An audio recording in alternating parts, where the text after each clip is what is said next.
Boa noite, veja no Brasil TV desta terça-feira, dia 10 de maio. Uma operação do Ministério Público do Rio mira uma organização criminosa que explora os jogos de azar. 2 delegados e um dos acusados pelo assassinato de Marielle Franco são investigados. 14 escolas municipais e estaduais de Salvador suspendem as aulas depois da morte de 3 policiais militares. A Secretaria de Saúde de Pernambuco investiga um caso suspeito de hepatite aguda grave de origem desconhecida. E ainda, o mineiro vai dar uma voltinha pelo espaço. Você vai conhecer o sortudo que ganhou uma viagem de turismo espacial. É agora no Brasil TV.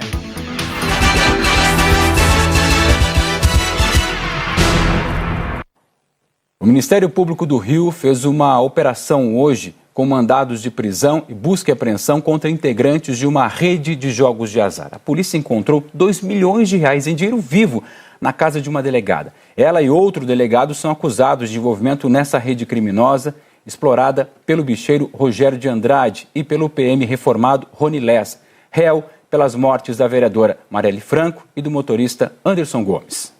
Os agentes do Ministério Público apreenderam uma fortuna na casa da delegada Adriana Belém.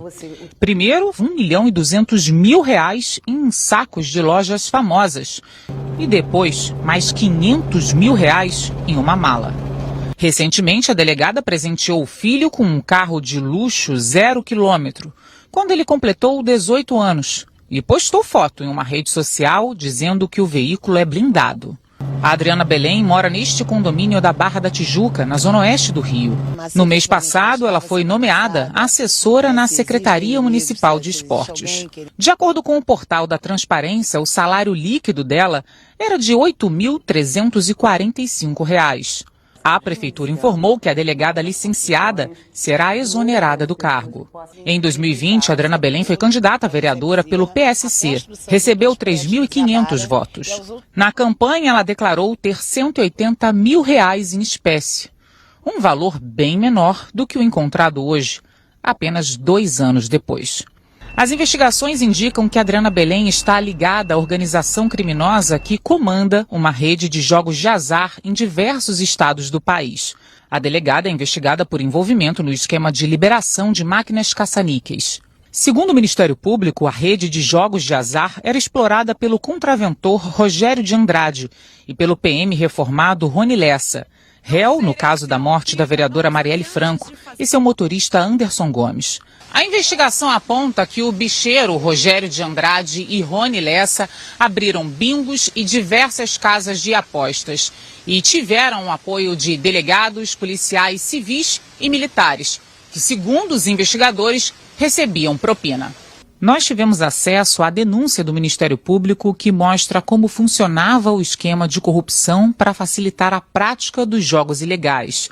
O documento tem o organograma do grupo criminoso. O chefe do grupo, segundo o MP, é o bicheiro Rogério de Andrade. Abaixo está o filho dele, Gustavo de Andrade, e ligado diretamente a ele, o ex-PM Rony Lessa. Ainda de acordo com os investigadores, Rony Lessa fazia ligação com os delegados Marcos Cipriano, Adriana Belém e outros policiais civis e militares. O delegado Marcos Cipriano foi preso hoje cedo. Nas redes sociais, esbanja uma vida de luxo. Segundo os promotores, ele teria intermediado o encontro entre Lessa e a delegada Adriana Belém. Ainda de acordo com o MP, a parceria entre Rogério de Andrade e Rony Lessa para a prática de ações criminosas é apontada como antiga. Há provas de que eles agiam juntos desde 2009. Rogério de Andrade e o filho estão sendo procurados. Rony Lessa está preso desde março de 2019. No início da tarde, a Justiça mandou prender a delegada Adriana Belém. No despacho da prisão, a juíza cita que o valor gigantesco em espécie encontrado na casa dela é uma prova de que a delegada está comprometida com a organização criminosa. A Adriana Belém é acusada pelo Ministério Público de envolvimento no esquema de liberação de máquinas caça-níqueis. A Polícia Civil disse que os delegados alvos da operação não têm cargos na polícia atualmente. A Corregedoria da Polícia Civil informou que vai pedir acesso às investigações para dar andamento aos processos administrativos necessários. A defesa de Rony Lessa disse que soube da operação pela imprensa e que ainda está se inteirando dos fatos para depois se pronunciar. Nós não conseguimos contato com a defesa dos demais acusados. E as aulas foram suspensas hoje em 14 escolas estaduais e municipais que ficam em Salvador. Elas estão ali em regiões que a segurança está crítica depois do assassinato de 3 policiais militares. A Adriana Oliveira é quem conta pra gente. Aqui, segundo a Secretaria Estadual e a Secretaria também Municipal de Educação, foi uma medida preventiva, já que há um clima de tensão na comunidade, principalmente aqui na região onde nós estamos, no bairro de Cajazeiras. Esta é a Escola Municipal Ministro Carlos Santana, que está com os portões fechados. São mais de 3.000 estudantes que estão sem aulas, a maioria desde a noite de ontem. A operação foi intensificada aqui desde a noite do último sábado, quando um policial foi morto, e ainda se tornou ainda maior esse reforço com uma mega operação no domingo, depois da morte de mais 2 policiais. A Polícia Militar fez rondas aqui na região durante a última noite. As ruas estavam vazias. Segundo a polícia, houve confronto em uma comunidade onde 2 suspeitos morreram. Outros 2 homens foram baleados e socorridos para o Hospital Eladio Lacerre, que fica aqui na região de Cajazeiras. Em nota, a Polícia Civil da Bahia informou que todos os departamentos trabalham na investigação desses casos. A gente fala agora sobre o caso dos policiais militares envolvidos no episódio de ameaça a um aluno de uma escola cívico-militar em Brasília. A PM afastou os policiais das atividades no colégio. A escola tem um histórico de atritos entre alunos, professores e PMs. A primeira polêmica foi em fevereiro de 2019, quando foi apagado um grafite com o rosto de Nelson Mandela. A imagem do ex-presidente da África do Sul, símbolo da luta por igualdade racial, estava no muro interno. Segundo a direção na época, foi um pedido da Polícia Militar, que tinha acabado de assumir a gestão compartilhada da escola. A PM negou. Em novembro do ano passado, o desgaste se agravou por causa de uma exposição sobre o Dia da Consciência Negra. O trabalho escolar abordava a violência policial contra jovens negros, com cartazes, desenhos e textos feitos pelos alunos. Professores afirmaram que o então diretor disciplinar da escola, que é um PM, pediu para que os murais fossem retirados. O policial militar disse que fez apenas uma consulta sobre o tema do trabalho escolar. Mas os professores e alunos consideraram como uma espécie de censura. Os cartazes não foram retirados. Na semana passada, a vice-diretora que defendeu o trabalho dos alunos foi exonerada do cargo. Os estudantes fizeram um protesto pedindo a volta dela na quinta passada. Foi nesse dia que as ameaças dos PMs foram filmadas pelos próprios estudantes. Bota a mão pra trás, você. Tô falando sério. Tu não é machão? Lá em cima tu não é machão? No meio dos outros não é machão? Se precisar, você quer ver? Vem me ameaçar, eu te arrebento, mano. Em outra sala, um PM dá voz de prisão para um aluno que tem 14 anos e, pelo Estatuto da Criança e do Adolescente, não pode ser preso, apenas apreendido. Você está preso, você tem o direito de permanecer calado. Tudo que você falar agora pode e será usado contra você no tribunal. Você tem direito a ligar para seu pai e para sua mãe. E a partir de agora o silêncio é sua ordem. No pátio, um aluno denuncia. Que parece que nós é um bando de bandido, né, aluno? Após a repercussão do caso, a PM informou que os policiais serão afastados das atividades. Em nota, a PM defendeu o modelo cívico-militar. Disse que as escolas são selecionadas mediante critérios de vulnerabilidade, como violência, evasão escolar e índice de desenvolvimento humano da região, e implementadas após consulta democrática à comunidade escolar. A Secretaria de Educação também defendeu o modelo de escolas cívico-militares e disse que casos pontuais serão averiguados para a adoção de providências cabíveis a cada situação. O DF tem 15 escolas com o modelo de gestão compartilhada. Segundo a Secretaria de Educação, são cerca de 16.000 estudantes do 6º ao 9º ano do ensino fundamental e do ensino médio. Os profissionais da educação são responsáveis exclusivamente pelo trabalho pedagógico e os profissionais da segurança cuidam da disciplina. O padre apontado como responsável pelo atropelamento de um homem em Santa Cruz do Rio Pardo, no interior de São Paulo, é considerado foragido pela polícia. A vítima invadiu e furtou a secretaria da Casa Paroquial da Matriz de São Sebastião. A vítima, Ângelo Marcos Nogueira dos Santos, de 40 anos, foi atropelada na calçada da Avenida Tiradentes, no centro de Santa Cruz do Rio Pardo. Imagens de uma câmera de segurança do município mostram o momento em que o padre atinge o homem que, segundo informações do boletim de ocorrência, tinha acabado de furtar roupas da secretaria da Igreja Matriz, que seriam vendidas na loja da paróquia. Policiais militares que faziam a patrulha na cidade acionaram o SAMU e o homem foi encaminhado à Santa Casa. Nós vamos apurar também se foi ele o autor de um furto que ocorreu no dia anterior no mesmo local. A vítima foi presa em flagrante por furto qualificado. E segundo informações da Polícia Civil, que já instaurou inquérito para investigar o caso, o motorista do veículo, identificado como Frei Gustavo Trindade dos Santos, pode responder por tentativa de homicídio qualificado. A dinâmica das imagens lá demonstra aí que houve uma ação tendente a agir com essa intenção, né? Em nota, a Ordem dos Frades Pregadores e a Diocese de Ourinhos informaram que os fatos estão sendo apurados e providências cabíveis serão tomadas. A vítima, Ângelo Marcos Nogueira dos Santos, continua internada em estado grave na Santa Casa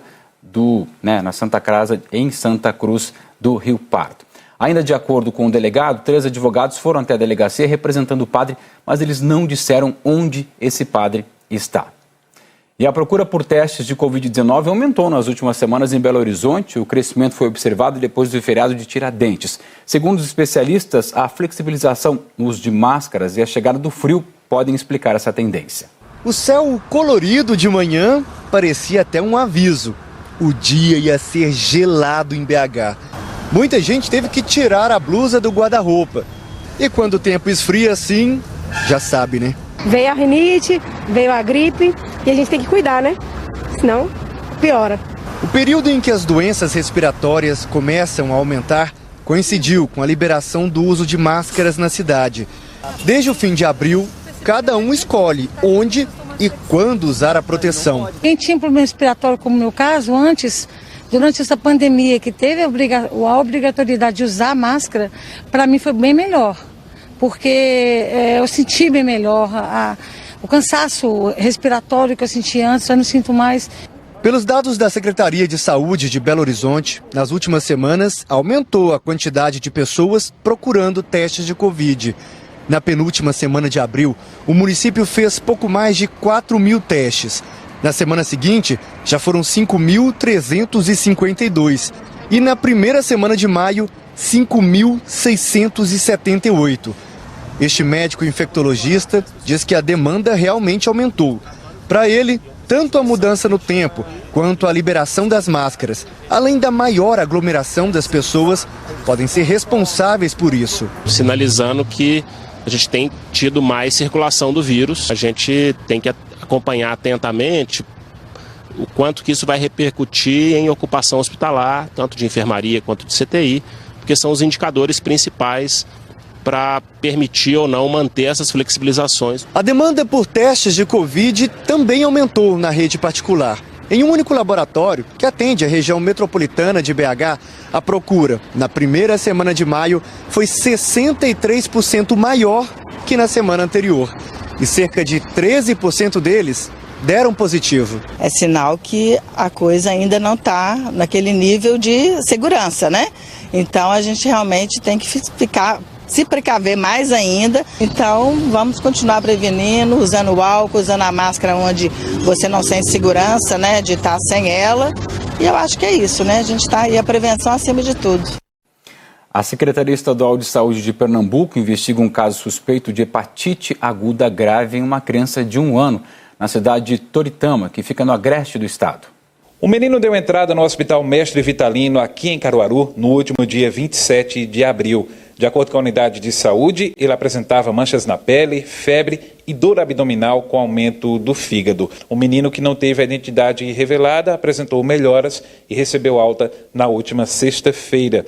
De acordo com a Secretaria de Saúde do Estado, a investigação continua com exames para saber o que pode estar relacionado a essa doença. Diante do surto de casos de hepatite na Europa e nos Estados Unidos, o governo de Pernambuco emitiu um alerta para que qualquer caso suspeito seja notificado de forma imediata, assim como aconteceu nesse caso registrado aqui em Caruaru. No último dia 24 de abril, a Organização Mundial da Saúde confirmou 169 casos suspeitos de hepatite aguda grave de origem desconhecida em outros países. Desse total, 17 precisaram de um transplante de fígado e uma morte foi registrada. A maioria dos casos foi registrada entre crianças, adolescentes com idades entre 1 mês e 16 anos. Aqui no Brasil, de acordo com o Ministério da Saúde, 14 casos suspeitos da doença estão sendo monitorados. Eliakim Oliveira, de Caruaru, para o Brasil TV. E uma chuva forte no começo da manhã de hoje derrubou árvores, alagou ruas em Salvador e nas cidades da região metropolitana. Um muro de contenção desabou em Jardim Cajazeiras, em Salvador, por volta das 3 horas da madrugada. Chovia forte, os moradores ainda estavam dormindo quando ouviram o impacto. A terra cedeu e parte da rua desmoronou, atingindo 4 casas. Numa delas, 3 pessoas ficaram presas e só conseguiram sair com a ajuda de vizinhos. Durante toda a manhã, a Defesa Civil esteve aqui realizando um trabalho retirando os escombros e também orientando os moradores a deixarem as suas casas. Ao todo, 12 moradias ainda estão ameaçadas com risco de desabamento. Uma nova vistoria vai ser feita na quinta-feira para avaliar a situação. Além daqui, a chuva também atingiu outros pontos da capital baiana, incluindo as cidades da região metropolitana. Em Lauro de Freitas, passageiros ficaram presos num micro-ônibus, depois que a água subiu. Bombeiros foram chamados para ajudar a retirar os passageiros. Um buraco também se abriu no asfalto e uma árvore enorme caiu interditando parcialmente o trânsito. Até o início da tarde, a Defesa Civil de Salvador registrou mais de 80 ocorrências por causa da chuva. Já choveu mais de 40 milímetros na capital baiana. Muita chuva para um só dia. E quem passou pelo centro de Campo Grande hoje viu um protesto diferente. Uma ação de conscientização sobre uma regra de trânsito e de respeito. Cadeiras e andadores estacionados nas vagas da 14 de julho. O movimento, esta vaga não é sua nem por um minuto, quer alertar sobre o uso desses locais reservados para quem não tem esse direito. Só vou pegar uma coisinha. Volto em 1 minuto. Vou sair já. São frases frequentes ouvidas pelos cadeirantes e pessoas com deficiência física e que incomodam demais. O movimento, na manhã desta terça-feira em Campo Grande, traz a consciência para todos que fazem a utilização do trânsito e, acima de tudo, o respeito com quem precisa e tem direito à vaga. 1 minutinho, espera aí que eu já volto, isso aí atrapalha a vida da gente muito, 100%. A ação faz parte do Maio Amarelo, mês voltado para a redução dos acidentes de trânsito. E durante o protesto, 2 motociclistas até tentaram estacionar, mas acabaram desistindo e procuraram outro lugar.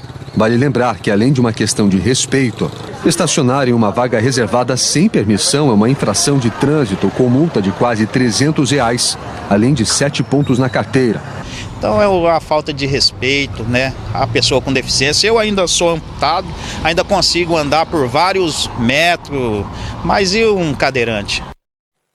A seguir, estão abertas as inscrições para o Enem e, pela primeira vez, dá para pagar a taxa por Pix ou então cartão de crédito.